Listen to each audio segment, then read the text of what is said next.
हजरत बयान में फरमा रहे थे कि जब काबे पर पहली निगाह पड़ती है तो दुआ कबूल होती है। उस वक्त ये दुआ की जाए जो अमीर अहले सुन्नत ने बताई, और बहुत अच्छा तरीका बयान फरमाया आपने कि या अल्लाह, जब मैं तुझसे कोई जायज दुआ मांगूं और वो मेरे हक में बेहतर हो, उसे कबूल फरमा लिया कर।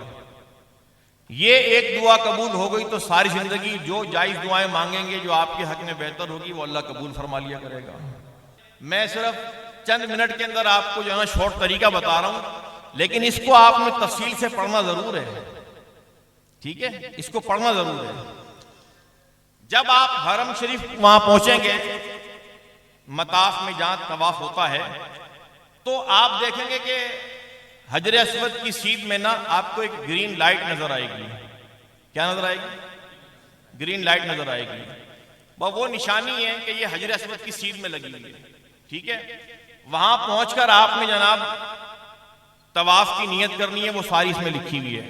इस्तिलाम करना है हजर अस्वद की तरफ, यूं हाथ उठा के यूं चूम लिया, ठीक है। या अल्लाह, मैं तेरी रिजा के लिए तेरे घर का तवाफ कर रहा हूं, इसको मेरी तरफ से कबूल फरमा, मेरे लिए आसान फरमा। ये मैंने खुलासा अर्ज किया है।